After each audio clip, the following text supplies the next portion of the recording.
Hi అండి.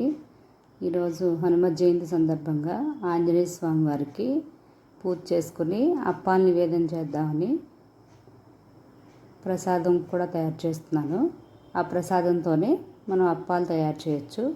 దానికోసం ముందుగా ఒక గిన్నె పెట్టుకొని స్టవ్ మీద ఒక గరిటెడు నెయ్యి వేసుకొని ఒక గుప్పెడు జీడిపప్పు 2 చెంచాలు కిస్మిస్ వేయించి పక్కన పెట్టుకున్నాను. ఆ నేతిలోనే ఒక 3.5 గ్లాసుల నీళ్లు పోసుకున్నాను చిన్న గ్లాస్ తోటి. ఒక 2.5 గ్లాసుల పంచదార, 2 గ్లాసులు నూక, 2 గ్లాసుల నూకకి 3.5 గ్లాసులు నీళ్లు పోస్తే సరిపోతుంది.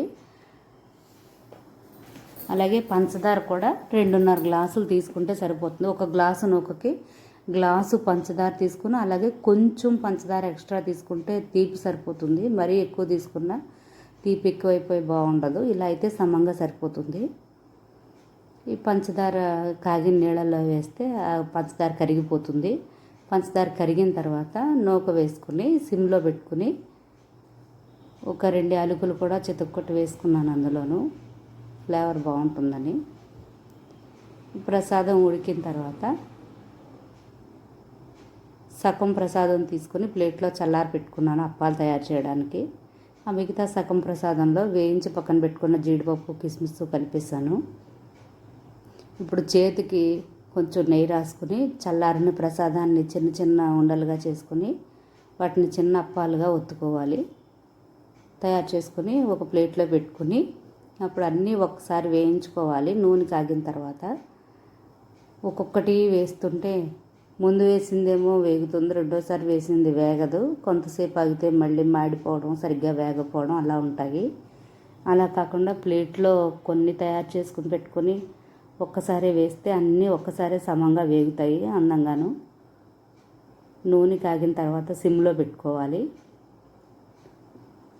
తయారు చేసుకున్న అప్పాలు ఒక్కొక్కటి అందులో వేసి 1 నిమిషం ఆగి అప్పుడు తిరగేసుకోవాలి. లేదంటే విరిగిపోతాయి. కొంచెం వేగుతాయి 1 నిమిషం ఆగితేను.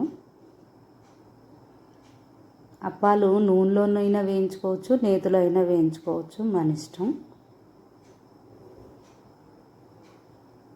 నేను ఇక్కడ నూనెలోనే వేయిస్తున్నాను. ఆ నూనెకి సరిపడ మాత్రమే వేసుకోవాలి. అప్పాలు ఎక్కువ వేసేస్తే ఓదానికోటి అంటుకుపోయి సరిగ్గా వేగవు, బాగోవు. అలాగా ఇలా అయితే బాగా వేగుతాయి చక్కగాను. 1 నిమిషం ఆగిన తర్వాత అప్పుడు తిరగేసుకోవాలి. ఓసారి కలుపుకొని కొంచెం లైట్గా గోల్డెన్ కలర్ వచ్చిన తర్వాత తీసేసుకోవాలి. ఎందుకంటే కలరు ఇంకా వస్తాయి. అప్పలు తీసేసిన తర్వాత కూడా ఆ వేడికి కలర్ మారుతుంది. ఆల్రెడీ ఉడికిన ప్రసాదమే కాబట్టి తొందరగానే వేగిపోతాయి ఇవి. ఈ నూకలోను కొంతమంది మైదా పిండి కానీ గోధుమ పిండి కానీ అలాంటివన్నీ కలుపుతారు. నేను ఏమీ కలపలేదు. ఇక్కడ ఉత్తి నూకే వేయిస్తున్నాను. నూకతో తయారు చేసిన ప్రసాదాన్నే అప్పాలుగా వేయిస్తున్నాను నేను. ఇంక అందులో పిండిలు అవి ఏమీ కలపలేదు. ఈ మాత్రం కలర్ వచ్చిన తర్వాత తీసేస్తే చాలు. సరిగ్గా వేగుతాయి. అప్పాలు కరకరలాడుతూ చాలా టేస్ట్గా ఉంటాయి. కాకపోతే ఓదానికోటి అంటుకోకుండా పెట్టాలి. ఓదానికోటి అంటుకుంటే ముద్దగా అయిపోతాయి. అవి తర్వాత విడిగా రావు. చల్లారిన తర్వాత మనం ఓదాని మీద ఒకటి వేసుకున్నా పర్వాలేదు.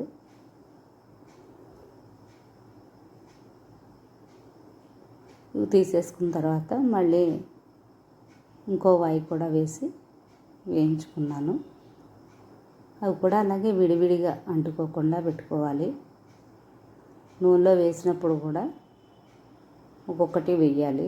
అన్నీ ఓసారి వేసేయకూడదు, ముద్ద అయిపోతాయి.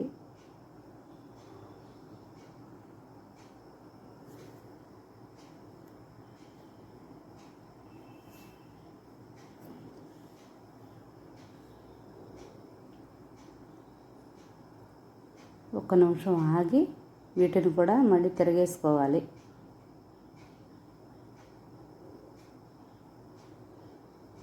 మధ్యలో కలుపుకుంటూ చిన్నగా కలుపుకుంటూ వేగిన తర్వాత తీసేసుకోవడమే.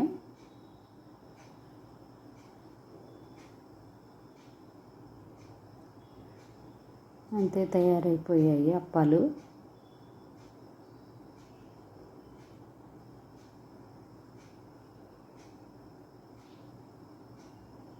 ఇప్పుడు ప్రసాదమును అప్పాలును తీసుకొచ్చి ఆంజనేయ స్వామికి పూజ చేసుకుని స్వామికి నివేదన పెట్టాను.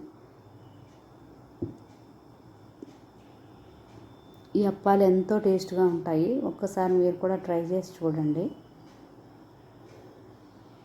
చాలా సులభంగా తయారు చేసుకోవచ్చు. వీటికి ఏమి ఎక్కువ కష్టపడక్కర్లేదు. టేస్ట్ కూడా చాలా బాగా వస్తాయి. అంతే, స్వామికి నివేదన చేశాను. అప్పాలు ప్రసాదమును మీరు కూడా తయారు చేసుకుని ఎలా వచ్చాయో కామెంట్ చేసి చెప్పండి. బాయ్ అండి. మరో వీడియోతో మళ్ళీ కలుద్దాం.